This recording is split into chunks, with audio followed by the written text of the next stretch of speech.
주 안에서 평안하셨습니까? 예. 요즘 최근 들어 큰 일들이 많이 있는 것 같아요. 작가 한강 씨의 노벨 문학상이 참 멀리 있는 남의 얘기지만 한 국가의 국민으로서 뿌듯함이 있고 세계 속에 문학적 가치를 인정받은 그런 것이 있어서 참 기분이 좋았습니다. 그리고 또 젊은 세대 이 가수였죠. 며칠 전에 그 이름을 알게 됐어요. 저는요. 벌써 세대가 그렇게 저도 한 세대 다음에 이제 흘러가는 거예요. 로제라는 거 얼굴도 잘 모르겠어요. 근데 아파트라는 노래가 우리 국내에서도 그렇게 유명하지 않은 것 같은데 영국, 미국 전 세계적으로 싸이의 강남 스타일보다 더 세계적으로 인정받고 또 국위선양하는 그런 모습들을 보게 됩니다. 오늘은 또 미국 대선이 있어서 트럼프가 됐죠. 예, 트럼프가 된 걸로 아는데요. 우리 국가적으로 보면 많은 정치가들이 해리스가 됐으면 우리 국가적으로 좀 더 이롭지 않았나 그런 얘기들을 해봅니다. 왜냐하면 이 정치란 것을 잘은 모르지만 우리 삶에 멀리 있는 것 같지만 그 정치의 결정이 우리 가까이 피부에 와닿는 것 같습니다. 그러므로 이런 부분들에 대해서 또한 뉴스를 보면 우리 한국 현대사 정치사에서 다시 한번 아픔 중에서도 소망을 또 한번 꿈꿀 수 있는 아픔의 어떤 희망이랄까요? 어둠의 촛불이랄까요? 이 한국의 어두운 정치사 속에 피로 세운 민주화가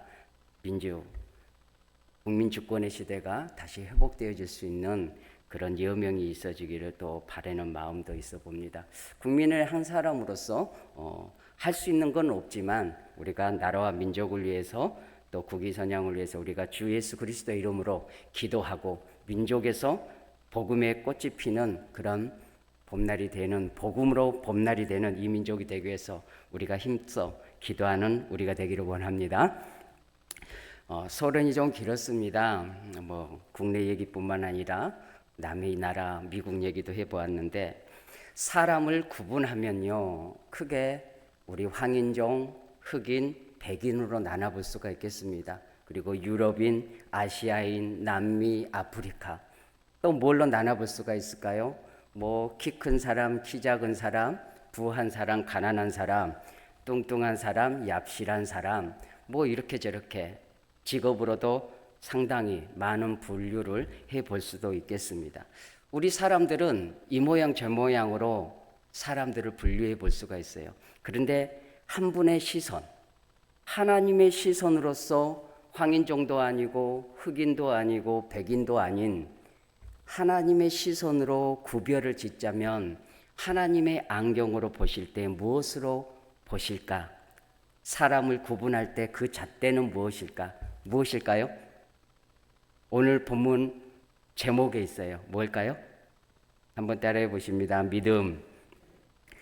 우리 사람은 다양한 자기 각자의 잣대를 가지고 사람을 분별합니다.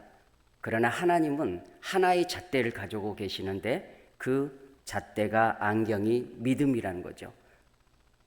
검다, 희다, 누렇다로 구분하지 않고 믿음이 있느냐 없느냐 그 차이 정도죠. 그 믿음의 대상은 예수 그리스도가 되십니다. 할렐루야. 예. 그러니까 우리가 믿는다 했을 때 대상이 있는 거죠. 우리가 허공에 있는 부동의 신을 믿는 게 아니라 철학적 신을 믿는 게 아니라 살아계신 하나님의 아들이신 예수 그리스도를 삼위일체 하나님을 믿는 것이죠. 그래서 로마서 1장 17절에 오직 의인은 믿음으로 말미암아 산다. 종교개혁의 루터로서 이 말씀도 오직 믿음으로 오직 성경으로 오직 은혜라는 그 기치 아래 종교개혁을 이루어진 걸 보게 됩니다. 그러므로 우리가 신앙생활할 때 믿음이라는 신앙 얼마나 중요한가 모르겠습니다. 지난 10월 16일 수요일에 창세기 4장에 있어서 가인과 아벨이 드렸던 그 제사, 지금으로 하면 예배죠. 왜 하나님께서는 가인의 것은 받지 않으시고 아벨의 것은 받으셨을까라는 질문을 던지면서 그 말씀을 이어나가 보았습니다. 그래서 믿음이란 건 먼저 그 가인과 아벨의 결정적인 차이는 뭐였냐? 히브리서 기자가 오늘 본문에서 11장 4절에 오늘 읽으신 대로 그런 거죠. 믿음으로 아벨은 가인보다 더 나은 제사를 드렸다. 그래서 그 믿음을 보시고 아벨의 믿음을 보시고 하나님께서 아벨뿐만 아니라 그의 예물도 받으셨던 하나님의 중심을 볼 수가 있는 거죠. 그러므로 오늘 제목처럼 믿음으로 그러면 과연 우리가 믿는 그 믿음, 우리가 숱하게 말하는 그 믿음이 무엇인지 간단하지만 오늘 히브리서 11장을 근거로 해서 이렇게 말씀을 나눠보도록 하겠습니다. 믿는다 했을 때 그 믿음은 우리는 대상이 있습니다. 그 대상이 살아계신 하나님이죠. 눈에 보이지 않지만 영으로 계시고 스스로 존재하시는 여호와 하나님을 우리는 믿습니다. 그런데 그 믿음의 대상에 대해서 믿는다 했을 때 무엇이 따르냐면 반응이 있습니다. 무엇이 있다고요? 우리가 하나님을 믿는다 했을 때 그 믿음은 그냥 추상적인 믿음이 있는 게 아니고 그 살아계신 하나님에 대하여 우리가 행동으로 반응이 나온다는 것입니다. 이해되시죠? 어쩌면 이 수요 예배도 여러분들은 하나님을 믿으시기 때문에 그 믿음으로 행동을 하신 것입니다. 그렇죠? 믿음이 있기 때문에 이 예배에, 수요 예배에 동참하신 것이죠. 그러므로 다시 정리하면 우리가 하나님을 믿는다 했을 때 그 믿음은 반드시 어떤 믿음의 신앙의 행동이 드러난다는 것입니다. 오늘 본문 헬라에서 이 믿음을 헬라어로 보면 이 동사로 가장 많이 쓰였다고 합니다. 피스티오라는 단어가 가장 많이 쓰여요. 동사예요. 동사는 뭐냐면 어떤 사물이나 동물들이 동작하는 행동하는 행위를 말해요. 우리가 달리다, 걷다, 뛰다 이게 동사예요. 어떤 행위, 나타냄. 그러니까 믿음은 정체되어져 있는 게 아니라 추상적인 것이 아니라 마음에 모신 것이 아니라 행동으로 반응으로 나온다는 겁니다. 그래서 믿음의 장이라고 하는 이 11장에서 믿음의 사람들 아벨로 시작해서 숱한 믿음의 사람들을 열거합니다. 5절에 에녹이 나오고 그리고 아브람과 이삭과 야곱, 노아와 삼손과 숱한 믿음의 사람들을 열거하는 거죠. 그들이 어떠한 믿음으로 하나님 앞에 반응하고 살았는지를 열거한 것입니다.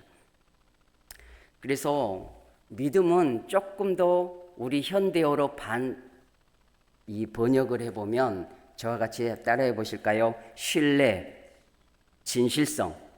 우리가 하나님을 믿는다 했을 때 그 믿음이 조금은 어려워요. 그걸 좀 더 우리가 사용하는 단어로 내려와 보면 뭐냐면 신뢰한다. 하나님을 믿는다. 그 말은 하나님을 신뢰한다고 그 하나님을 믿고 신뢰하는 그 하나님에 대해서 우리의 삶에 있어서 할 수만 있거든 진실되게 하나님 앞에 나아간다라는 뜻이 있다는 겁니다. 여러분들이 경험적으로 신앙생활, 믿음의 생활을 해보시잖아요. 여러분들이 이걸 경험하셨어야 됩니다.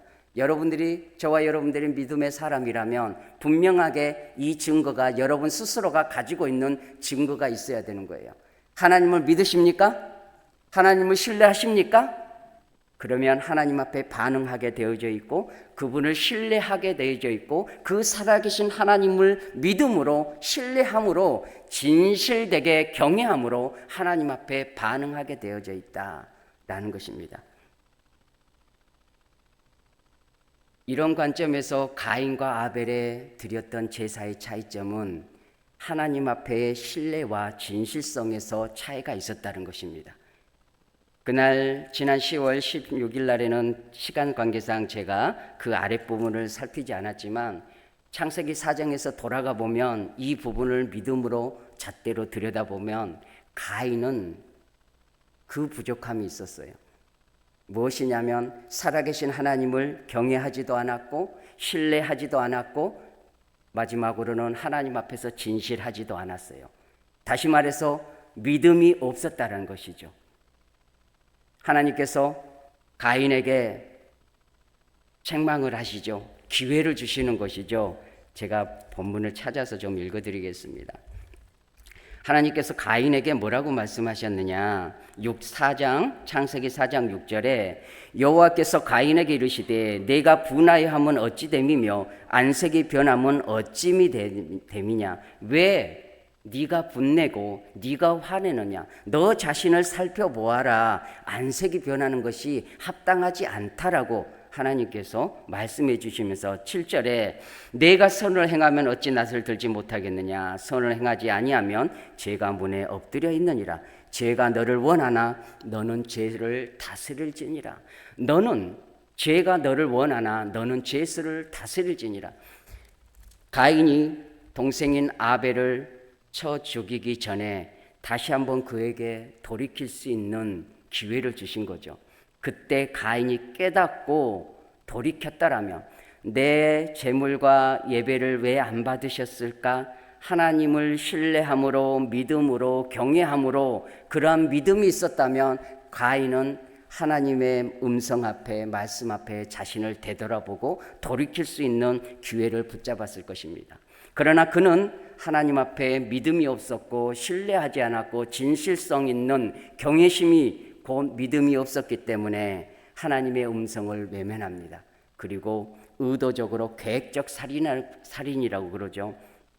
동생 아벨을 불러내어 들로 데리고 가서 그리고 살인을 합니다. 그리고 하나님이 묻죠. 가인아, 네 동생 아벨 어디 있니? 하나님, 제가 아벨 동생을 지키는 자니까. 이 한마디 속에 가인이 가지고 있었던 신앙 믿음이 무엇인지를 드러나는 거죠.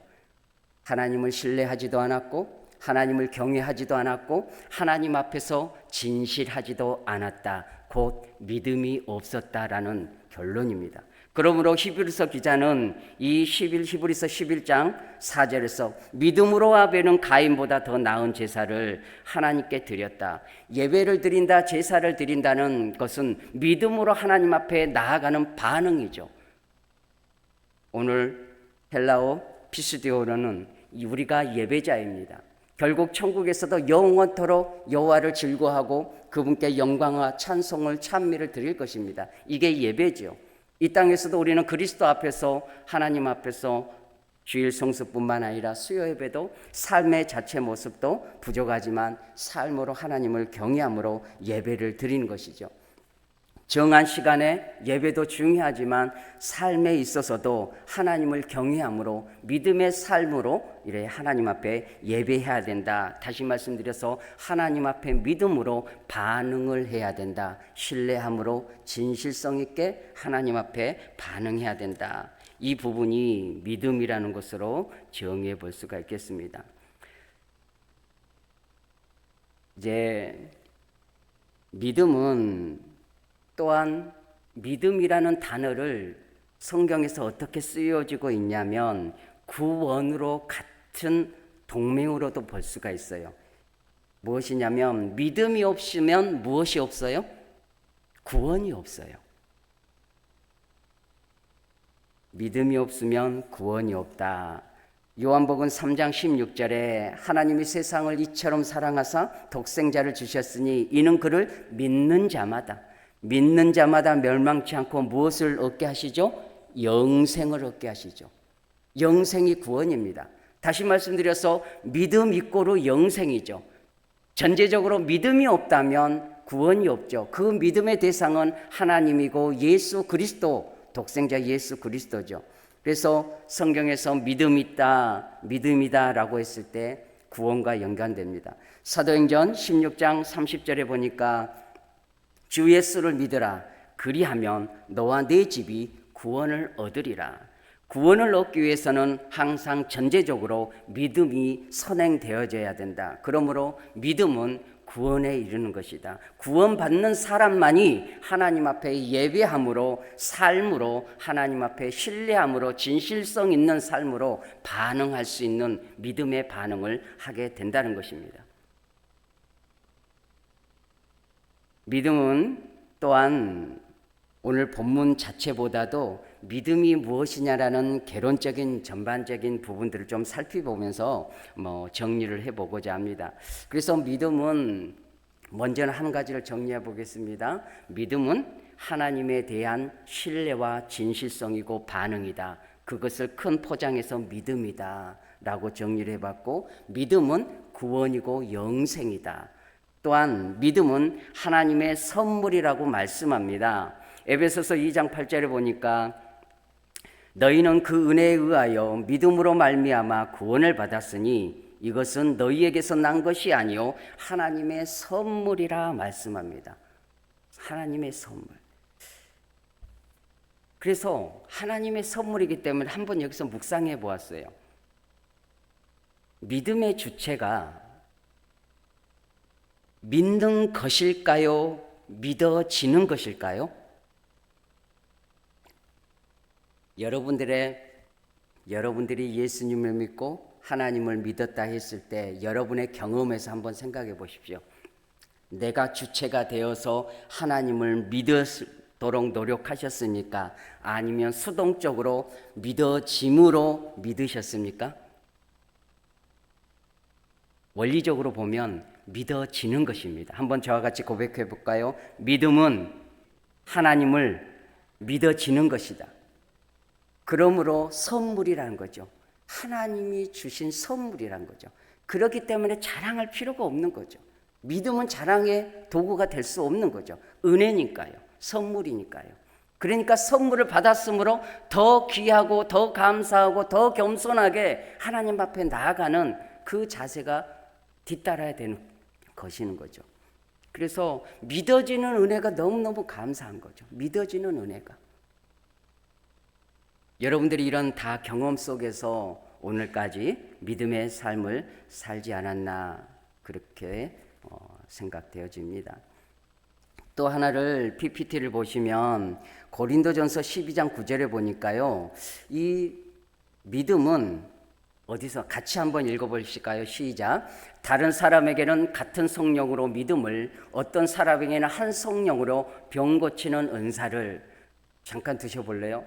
이 본문을 보면서, 이 고린도전서 12장 9절을 보면서 믿음은 들음에서 나요. 로마서 10장 17절인데 이 부분도 먼저 해야 되는데, 믿음은 들음에서 난다고 우리가 항상 늘 기억했어요. 근데 성경을 찾다 보니까 고린도서 전서 12장은 은사장이에요. 그래서 다른 사람에게는 같은 성령으로 믿음을, 어떤 사람에게는 한 성령으로 병 고치는 은사를. 그러니까 믿음이 은사였다? 조금 아리송해요. 질문이, 고민이 되어지는 거예요. 그러나 분명하게 우리에게 주어진 이 말씀 속에서 믿음 또한 은사다라는 거죠. 은사다. 그러나 모든 믿는 사람들에게 공통적으로 주어지는 믿음이죠. 구원에 이르는 주 예수 그리스도를 나의 주 나의 하나님으로 고백하는 믿음뿐만 아니라 그 믿음의 정도가 하나님을 신뢰하고 진실성 있게 반응하는 아벨과 같은 마음으로 하나님 앞에 반응하는 그 신앙의 믿음의 정도가 다르다는 거죠. 그래서 믿음의 정도가 각각 다른 것이죠.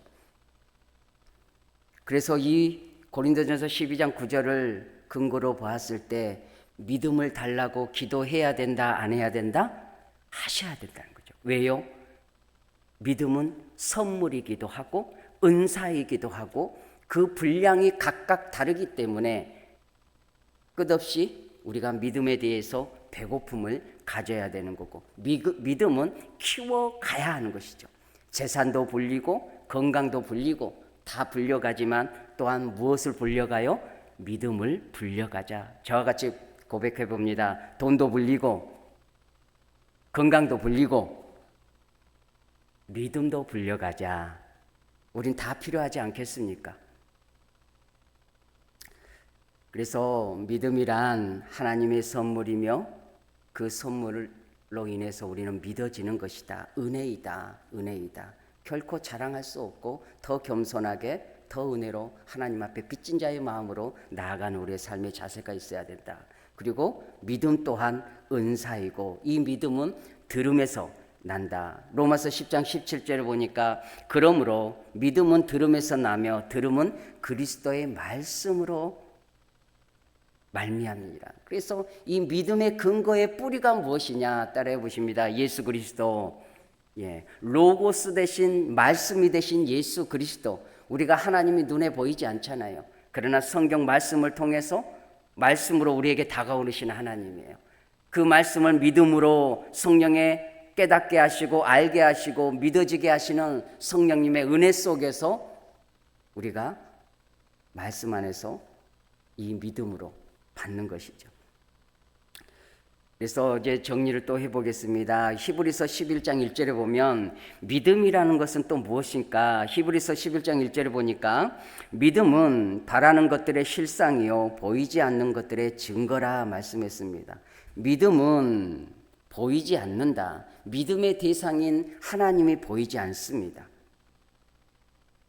그러나 바라는 것들의 실상이고 현상이고 증거고 실체라는 뜻이죠. 보이지 않지만 실체적인 것을 말씀한다는 거예요. 허상의 것을, 허구적인 것을, 망상의 것을 우리가 믿는 것이 아니라 눈에 보이지 않지만 실제적으로 존재하시는 하나님을 믿는다는 것입니다. 할렐루야. 천국이 하나님의 나라가 눈에 보이지 않습니다. 살아계신 영으로 계신 스스로 존재하시는 우주 만물을 창조하시고 오늘도 섭리하시고 다스리시는 우리의 삶을 인도하신 그 하나님은 눈에 보이지 않습니다. 그러나 그의 실체는 실상은 존재하신다는 겁니다. 예전에 청년 때 알고 지냈던 후배가 있었어요. 한 20년 지나서 어떻게 해서 만났어요. 그래서 사회적으로도 그 나이 되니까 장을 하고 있더라고요. 밝힐 수는 없지만 참 잘됐다, 부럽다, 열심히 살았구나. 동생이니까요. 그런데 대화를 좀 해봤어요. 그랬더니 이 친구가 의구심을 가져요. 그전엔 참 기타도 잘 치고 신앙생활 잘했거든요. 근데 그 친구가 그래요. 이 세상 지금 사는 것도 너무너무 바쁜데 살아서도 바쁘고 신경 쓸 것도 많은데 꼭 죽어서까지 신경 써야 되겠냐 이거예요. 이 친구 속으로 그랬어요. 이 친구 이렇게 변했나? 세상 사람들은 그런 거죠. 살아서도 신경 쓸 것도 많고 돈 버는 것도 바쁘고 출세하는 것도 바쁘고 먹고 살기 바쁜데 살아서도 바쁜데 꼭 죽은 다음에까지 고민하고 살아야 되느냐? 완전 반대를 생각하는 거예요. 우리의 믿음의 사람들은 오늘도 이 땅에 살지만 사후세계 죽어서의 삶을 위하여 하나님의 나라라는 영원한 삶에 대하여 고민하고 고심하고 이 땅에서 어떻게 하면 믿음으로 하나님 앞에 신실하게 진실되게 그렇게 살 수는 없지만 진실되게 살아가고자 하는 그런 가슴에 믿음이 있는데 이 친구는 반대로 죽음 이후까지 고민하고 살아야 되느냐. 더 이상 얘기는 안 했어요. 이건 들을 수 있는 기가 없구나. 더 이상 말하지 말자. 권면도 하지 않았어요. 그냥 이제 나중에 밥 한 끼 또 하자. 이렇구나. 정말 이렇구나. 그 가까이 지냈던 후배를 만나면서 믿음이라는 게 정말 선물이고 은혜라. 할렐루야. 여러분도 진도 지역에 사시면서 옆집에 김씨 할머니, 박씨 할머니 만나면서 믿지 않는 사람들하고 대비하면 맞지 않잖아요. 답답하잖아요. 그런 것들을 여러분들도 삶 속에서 경험할 것이라고 봅니다. 그러니까 하나님의 선물인 것 같습니다. 우리가 대단한 철학자거나 대단한 사색가거나 어떠한 지성적 판단하에서 세상의 이치를 다 깨달아서 그래 계시겠구나 하고 우리가 결론 내린 게 아니잖아요. 믿어지는 은혜, 하나님의 선물인 믿음을 주셔서 믿어지게 하신 하나님의 은혜, 얼마나 이게 감사합니까? 그래서 믿음은 바라는 것들의 실상이요 보이지 않는 것들의 증거다 말씀합니다. 자, 믿음이라는 것은 소망을 지탱해주는 토대로서 소망하는 바가 허상으로 끝나지 않고 실제로 이루어지는 것들을 보증해주는 실체다. 그래서 결론적으로 살아계신 하나님, 그 하나님 우리를 믿는다. 그리고 언젠가 우리가 주님 앞에 섰을 때 세상 사람들이건 믿는 사람이건 믿지 않는 사람이건 확연하게 하나님에 대하여, 하나님의 나라에 대하여, 천국과 지옥에 대하여 분명하게 모두가 다 확인되어질 것입니다.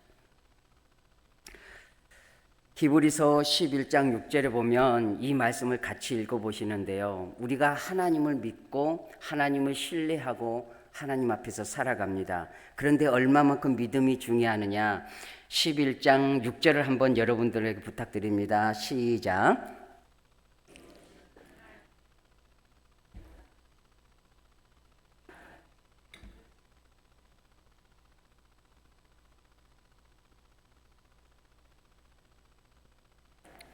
아멘. 무엇이 없이는 하나님을 기쁘시게 하지 못한다고요? 믿음이 없이는. 그래서 믿음이 그렇게 중요한 겁니다. 다른 것 다 중요하지만 모든 우리의 동사인 행동과 동작의 삶의 행동의 근거의 동기가 무엇이어야 되느냐? 믿음이라는 겁니다. 믿음으로 예배드리고, 믿음으로 말씀을 듣고, 믿음으로 헌금을 드리고, 믿음으로 직분을 감당하고, 믿음으로 찬송하고, 믿음으로 구역 예배드리고, 믿음으로 섬기고, 믿음으로 기도하고, 믿음이 없으면 껍데기라 된다는 거죠. 그래서 우리가 믿음에 대해서 갈망과 목마름을 가져야 된다. 항상 점검의 잣대가 뭐냐? 내가 믿음으로 행하고 있는가? 내가 믿음으로 행하고 있는가? 이것이 저나 여러분에게나 늘 점검해야 되는 그런 잣대가 아닌가. 그러면 우리가 당연하지만 우리가 믿는다고 했을 때 우리는 무엇을 믿는가? 하나님을 믿는 것이죠. 예수 그리스도를 믿는 것이죠. 그리고 조금 더 나아가서 우리가 주님의 죽으심과 부활을 믿는 증인입니다. 그리고 기록되어진 하나님의 말씀을 믿습니다. 그리고 하나님의 나라를, 우리에게 주어질 영원, 우리의 본향인 하나님의 나라를 우리는 믿습니다. 그리고 저와 같이 고백해 봅니다. 다시 오실 주님을 우리는 믿습니다. 이제 이거 하나 남았어요. 100가지가 하나님의 약속이 100가지라고 우리에게 약속해 주셨다면 99가지는 다 실현됐어요. 한 가지, 주님 오시마 약속하신 이 한 가지가 남았어요. 그래서 우리에게 마음속에 믿음이란 뭐냐면 또 한편으로는 다시 오실 예수 그리스도 마라나타 주 예수여 오시옵소서라는 이 목마름을 가지고 있어야 돼요. 아, 살만하다 이 세상. 이게 아니라 주 예수여 오시옵소서. 다시 오시마 약속하신 그 주님 가신 그 모습대로 우리는 알 수 없지만 주 예수여 오시옵소서. 그 하나님에 대한 목마름이 있는 분들이 진짜 믿음의 사람이 아닌가 생각을 해봅니다. 물론 사역적인 하나님의 일적인 관점에서는 하나님 앞에 가기 전에 많은 일도 해야 되겠죠. 빚진 자의 마음으로 복음을 증거하고 하나님 앞에 영광 돌리는 일들을 많이도 해야 되겠죠. 시간이 주어져야 됩니다. 그러나 또 한편으로는 더 깊이 가보면 주 예수여 오시옵소서. 이 바람이 진정한 그리스도의 믿음의 사람들의 고백이 아니겠는가. 그리고 하나님의 심판이 있고 천국과 지옥이 있음을 우리는 믿는다는 것입니다. 우리가 하나님의 말씀을 들음에서 난다. 이제 로마서 아까 10장 17절에 대해서 하나 더 정리하고 넘어가겠습니다. 그 말씀이 뭐였냐면 그러므로 믿음은 들음에서 나며 들음은 그리스도의 말씀으로 말미암느니라. 듣는다고 했다는 이 감각적인 귀를 얘기합니다. 그리고 영적인 어떤 영적인 감각도 있겠지만 일단은 우리의 오감 중에 청각을 얘기합니다. 이 시간도 여러분들은 무엇을 듣고 계시죠? 설교를 듣고 계셔요. 믿음으로 저 장재신 목사를 통해서 설교 좋은 얘기 듣는다 이런 분도 계시겠고 저 목사를 통해서 하나님이 오늘도 내게 무슨 말씀을 주신가? 내가 믿음으로 수용하고 마음에 옥토에 심겨야 될 말씀 무엇이 있는가? 믿음으로 받는 분도 있겠죠. 잘하나 못하나 한번 볼까? 이런 분도 계실 수 없으면 좋겠지만 없겠죠. 믿음의 정도에 따라서 다르다는 거죠. 그런데 이 청각인 귀에 따라서 이게 뭐가 다르냐? 우리가 신앙생활하면서 오감이 중요해요. 믿음은 들음에서 난다고 했을 때 그 들리는 것은 하나님의 말씀이라고 했습니다. 그렇다면 하나님의 말씀이 들리지 않는다면, 다른 것이 들려온다면 분명히 다른 것이 우리의 지정이를, 인격을, 영적인 것을 소유해 버릴 수 있다는 겁니다. 그러므로 우리가 말씀을 듣고 읽고 묵상하고 기도하고 믿음으로 하나님 앞에 늘 가까이 말씀을 듣는 거. 요즘 유튜브 너무 좋잖아요. 성경 다 낭송해 주잖아요. 찬양도 다 좋은 거 있잖아요. 그런데 그 좋은 유튜브를 가지고 정치만 본다거나 딴 따라만 본다거나 세상 것으로만 본다면 그 본 것에 따라서, 들은 것에 따라서 우리의 지정이가, 인격이, 영적인 상태가 달라진다는 것이죠. 그러므로 아주 단순하지만 영적인 상태를 유지하려면 귀의 청각과 눈의 시각을 잘 지키셔야 된다. 그럴 때 그 눈과 귀에 따른 이 감각이 우리 지성을 지배하고 그 지성을 통해서 우리가 무언가를 판단하게 됩니다. 그 판단이 믿음의 판단과 세상의 판단으로 가게 된다는 겁니다. 그러므로 가장 기초적으로 우리의 감각인 귀, 눈, 이 관리를 말씀으로 잘 채우셔야 된다라는 것을 한 번 더 강조해 보겠습니다. 오늘 본문이었던 이 히브리서 11장 4절에 대해서는 그 본문 자체는 이제 넘어가고요. 이제 하나 더 하고 정리를 해보겠습니다. 한번 저와 같이 다시 고백해 볼까요? 믿음의 근원은 뿌리입니다. 예. 자, 조금 바꿔보겠는데요. 우리의 믿음의 근원과 뿌리는 무엇일까? 이게 원래 질문입니다. 우리가 가지고 있는 믿음의 근원과 뿌리는 무엇일까? 우리가 늘 예수 그리스도라고 하는 그 분명한 명제 앞에 답을 하겠죠. 우리의 믿음의 근원, 뿌리는 예수 그리스도시다. 그래서 그 뿌리는 생명이 됩니다. 우리 신앙의 믿음의 뿌리는 예수 그리스도는 우리에게 생명이 되시고, 오늘 이제 12장, 히브리서 12장 2절에 보니까 이 말씀의 근거가 있어요. PPT 보시는데 같이 읽어봅니다. 시작. 믿음의 주요 또 온전케 하시는 이 예수를 바라보자. 그는 그 앞에 있는 기쁨을 위하여 십자가를 참으사 부끄러움을 개의치 아니하시더니 하나님 보좌 우편에 앉으셨니라. 잠깐 두셔요. 믿음의 주요 또 온전케 하시는 이인 예수를 바라보자. 그래서 우리가 믿음의 주요, 믿음의 주인 되신 예수 그리스도를 온전히 바라보는 그 바라봄이 믿음의 뿌리고 근원이다라고 말씀하고 있다는 겁니다. 그래서 그러나 이 예수 그리스도께서 어떠한 삶으로 가셨는지에 대해서 우리가 그것까지도 바라보고 따라가야 된다. 예수님이 어떠한 삶으로 우리에게 선행적으로 따라가셨느냐? 기쁨을 위하여 십자가를 참으시고 부끄러움을 개의치 아니하시더니 하나님 보좌 우편에 앉으셨다고 말씀합니다. 그 십자가란 고통이고 고난이고 시련이고 시험거리고 인간으로서 육신을 입고 오신 예수 그리스도의 그 피나는 말할 수 없는 고통과 성부와의 단절된 영적인 고통까지 더불어서 이 모든 고통과 고난을 이겨내신 것은 뭐냐면 기쁨을 위하여 훗날에 그 십자가를 통하여 그리스도의 사랑을 통하여 저와 여러분들이 믿음 안에서 아브라함의 후손된 우리가 하나님의 자녀가 되고 천국의 소망을 두고 구원 얻게 될 그 영혼들을 바라보셨다는 겁니다. 그리고 그 부활 승천하심으로 하나님 보좌 우편에 앉으셨다. 영광을 받으시고 영화로움을 취하셨다라는 뜻입니다. 그러므로 이 히브리서 12장 2절을 근거로 보았을 때 우리도 예수님처럼 믿음으로 삶을 살아갔을 때 무엇이 뒤따르냐면 이 세상에 살면서 믿음의 막힘을 극복해내는 자세가 필요하다는 겁니다. 경기 중에 여러 스포츠 경기가 있어요. 달리기는 그냥 달리잖아요. 그런데 달리는데 앞에 막대기가 가리고 있어요. 그게 무슨 경기죠? 허들이라고 그래요. 앞에 막대기가 가리고 있어서 장애물이 있어서 달리다 뛰어넘고 달리다 뛰어넘고 그냥 열려있지 않아요.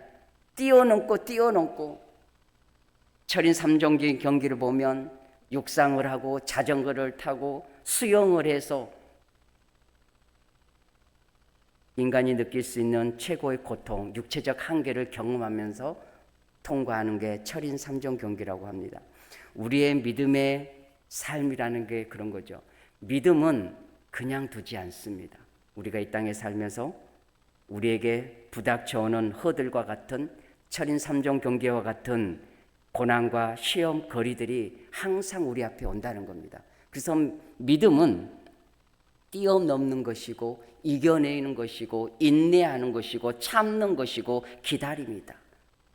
한번 저와 같이 따라해 보십니다. 믿음은 인내하는 것이고 참는 것이고 이겨내는 것이고 뛰어넘는 것이고 극복하는 것이고 누구를 믿음으로? 예수 그리스도를 우리의 믿음의 근원 되시고 뼈를 되시고 생명 되신 예수 그리스도를 붙잡음으로 이겨낼 수 있다는 겁니다. 우리의 생각이나 우리의 사상이나 우리의 인생의 사고로서 이겨낼 수 없다는 겁니다.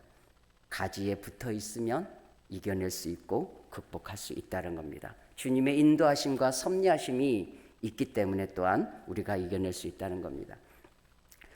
C.S. 루이스라는 인물이 있습니다. 사진 보여주시면 이분은 또 저도 많이 기억이 안 나요. 사진을 보니까 생소해요. 늘 귀로 많이 들었지만 이분이 이미 소천하셨어요. 영국의 성공의 평신도예요. 그러나 많은 신학책도 남기고 또 나니아 연대기라고 저도 그걸 보진 않았어요. 근데 이게 대단한 1억 2천만 부가 팔렸대요. 상상을 초월하는 숫자죠. 그리고 영화로도 만들어지고 이 어르신들은 잘 모르지만 친구가 누구였냐면 톨킨이라는 사람인데 반지의 제왕. 젊은 분들은 청년들은 잘 알 텐데 청년들이 안 보여요. 공감할 사람이 부족하네요. 아무튼 이 톨킨이라는 반지의 제왕을 썼던 이 작가와 절친한 친구였대요. 근데 이 C.S. 루이스가 15살 때 교회를 뛰쳐나가요. 하나님을 믿지 않는 무신론자가 돼요. 뭐였냐면 부모님이 돌아가시니까 그 부모님의 돌아가신 그 상심 때문에 이겨내지 못하고 하나님을 부정하게 됩니다. 그리고 훗날 시간이 지나서 30살 때쯤 다시 믿음으로 돌아옵니다. 그러면서 여러 책들도 쓰고 순전한 기독교라는 그런 책도 내면서 기독교를 변증하고 신앙의 모습을 드러냅니다. 그런데 이 C.S. 루이스가 이런 얘기를 해요.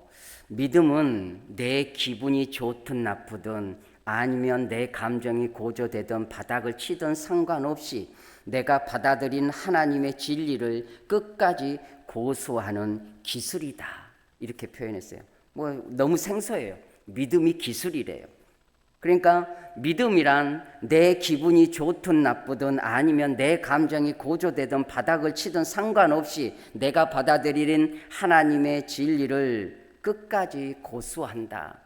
고수한다는 것은 뭐예요? 지킨다, 뛰어넘다, 이겨낸다, 인내하다, 극복하다라는 뜻이 다 포함되어 있죠. 이게 믿음이라는 것이죠. 그래서 이 믿음에 대해서 3가지를 제시를 해요. 3가지를. 그래서 인간의 기분은 언제나 바뀔 수 있음을 알아야 된다라고 말해요. 뭐라고요? 인간의 기분은 언제나 바뀔 수 있다. 다시 말씀드려서 우리의 신앙이, 우리의 믿음이 내 기분에 의존하지 말라는 얘기죠. 내 감정에 치우치지 말라는 것이죠. 내 기분대로 신앙생활하고 내 기분대로 직분생활하고 내 기분대로 기도생활하고 내 기분대로 하지 말라는 것이죠. 무엇에 근거를 두라고요? 우리의 신앙의 근원의 뿌리가 되신 예수 그리스도에게 두고 우리의 신앙 믿음의 생활을 해야 된다는 거죠. 그래서 어떤 면에서는 실제적으로 신앙생활은 기분관리, 감정관리가 너무 중요한 것 같더라고요. 여러분들도 기분 나쁘면 때로는 밥맛이 떨어지듯이 기분이 나쁘면 신앙생활이 떨어져요. 주일날 아침에 기분 팍 상했어요. 그러면 믿음이 좀 부족한 분들은 아이 오늘 교회 안 가. 에이 오늘 교사 안 해. 왜요? 우리는 감정이 있고 기분이 있기 때문에 이걸 뛰어넘기가 때로는 어려워요. 마지못해 그 자리에 나왔다 할지라도 은혜를 받기가 참 힘들어요. 왜요? 기분이 상하고 감정이 상하고 마음이 닫혀 있는데 귀한 하나님의 말씀이 떨어질 리가 없고 머릿속에서는 동서남북으로 휘젓고 다니는 거죠. 그래서 웬만하거든 믿지 않는 분들과 사시는 분들은 이게 있어야 돼요. 스스로가 먼저 예방적으로 기분 관리를 하셔야 된다. 따라해 봅니다. 토요일부터는 기분 관리를 하자. 스스로 조심하셔야 돼요. 운전도 나만 잘해서 되나요? 옆에서 박아버리는데요. 뒤에서 받아버리는데요. 피할 수 없는 건 어쩔 수 없지만 이 방어 운전을 잘해야 되는 거죠. 껴있다라는 것은 이런 면도 있는 것 같아요. 그래서 웬만하면 상대방에게 내 감정, 내 기분이 다치지 않도록 굳이 말대꾸도 참고 참아버려야 되는 거죠. 주일날에는 될 수 있으면 두 분이 다 믿는 가족이라면 서로 항상 의논을 하셔서 토요일부터는 싸우지 말자. 싸울 일은 월요일날 하자. 왜요? 분명히 주일날 영향을 받거든요. 남 얘기가 아니라 우리 얘기입니다. 실제적인 얘기고. 그러므로 알고 대응하셔야 된다. 언제부터 조심하자? 일주일 내에 조심하셔야 되지만 그래도 제 경험을 해보니까 그래도 토요일부터는 조심해야 되겠더라. 왜요? 주일날 은혜롭게 보내려면 그랬거죠. 그리고 우리 목회자는 설교를 해야 되잖아요. 그래서 토요일부터는 목사님께 기분 좋게 해주셔야 돼요. 기분이 좋아야 은혜로운 말씀이 나오죠. 사람이 기분이 상하면 좋은 말씀이 나올 수가 없어요. 저도 경험해보니까 그래요. 우리 김병만 목사님 말씀드린 거 아니고 제 경험을 말씀을 드리는 거예요. 그러니까 할 실수만 있다면 목사님께 기분 좋게 해드려야 되는 거예요. 그 결과치는 여러분들이 받기 때문에 그렇습니다. 누구 좋으라고 한 게 아니라 누구 좋으라고요? 나 좋으라고. 이게 원리이기 때문에 그렇습니다. 그래서 기분, 감정 관리를 잘해야 된다. 자, 그리고 두 번째로 C.S. 루이스가 그랬습니다. 믿음은 들음에서 나기 때문에 감정이 아니라 먼저 말씀을 읽고 그 말씀을 마음에 새겨야 한다. 감정이 아니래요. 기분이 아니래요. 내 생각이 아니래요. 그래서 뿌리가 중요한 거예요. 항상 원초적으로 근원된 말씀의 근거에서 예수 그리스도를 근거해서 내 믿음을 붙잡아 하셔야 된다. 항상 말씀으로 예수 그리스도께로 돌아가야 되는 거예요. 저도 예배 전에 입술로나 마음의 감정이 상한 것이 있어요. 물론 제가 너무 부족해서 그런 것 같아요. 근데 그거를 조절하지 못하고 입으로 쏟아냈고 감정이 상했어요. 그런데 빨리 돌이켜야 되는데 뭐밖에 없어요? 회개해야죠. 말씀도 전해야 되는데 빨리 회개했어요. 그리고 좀 미안하다고 말씀을 드렸어요. 누구겠어요? 예. 그런데 이거 빨리 처리하셔야 돼요. 여러분에게 방법론을 제시하는 겁니다. 제 경험을 통해서 무슨 감정이 상한 일이 있으면 빨리 회개하시고 빨리 미안하다 여기서 한번 따라해 보십니다. 빨리 미안하다 말하자. 예, 그래야 내가 회복이 되는 거예요. 빨리 회개하시고 빨리 미안하다고 얘기를 해야 우리가 이 예배에 와서 은혜의 말씀도 전하고 듣기도 하고 이런 것입니다. 그리고 당연한 거지만 세 번째로 교회를 떠나지 말아야 된다. 아마 이가 15살 때부터 30살까지 15년 동안 교회를 떠난 예배자의 삶을 드리지 않는 삶을 경험해서 나온 것 같아요. 교회를 떠나지 말아야 된다.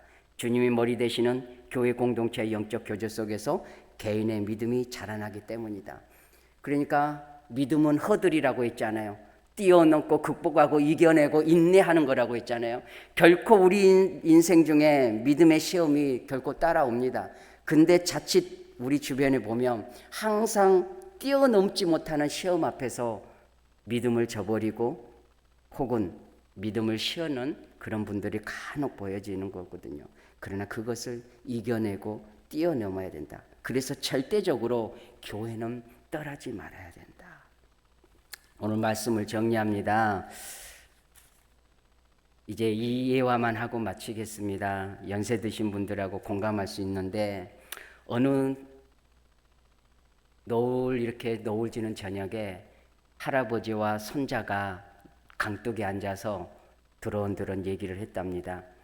그래서 이 할아버지가 이 손자에게 이런 얘기를 했죠. 계절은 왜 바뀌는지 살아오면서 경험도 얘기하고 여자들은 왜 지렁이를 무서워하는지 싫어하는지 이런 얘기도 하고 그리고 인생이 뭘까 같이 고민도 해보고 마침내 이후 그 손자가 할아버지를 쳐다보면서 이런 질문을 했어요. 할아버지, 하나님을 본 사람이 있나요? 이렇게 질문했다는 거예요. 그래서 이 할아버지가 잔잔한 호수의 건너편을 지그시 멀리 바라보면서 이렇게 얘기를 했대요. 사랑하는 손자에게. 얘야, 나는 이젠 점점 하나님 외에 아무것도 보이지 않는단다. 믿음의 할아버지가 세월을 주름으로 받아들이면서 손자에게 해줄 수 있는 얘기, 이제 나는 하나님 외에는 보이지 않는단다. 여러분도 그러실 줄 믿습니다. 우리의 시간이 다가올수록 생이 기다려주지 않는데 그 시간 앞에 여러분들이 이제는 하나님만 보셔야 되는 거죠. 그래야 이겨낼 수 있는 것이죠. 몸은 쇠약해지고 말은 듣지 않고 누가 알아주지도 않는데 외로움은 키워져 가는데 고독함은 더해지는데 자식들은 내 말도 듣지 않는데 쟤도 그러거든요. 연세 드신 분 말 누가 존중해 주나요? 그 고독함을 여러분들이 이겨내셔야 하는 하나님밖에 없다. 할렐루야. 그게 믿음의 여정을 끝까지 잘 완수하셔서 믿음의 사람으로 하나님 앞에 영광을 돌리는 우리의 믿음의 삶이 되어지기를 주님의 이름으로 축원합니다. 기도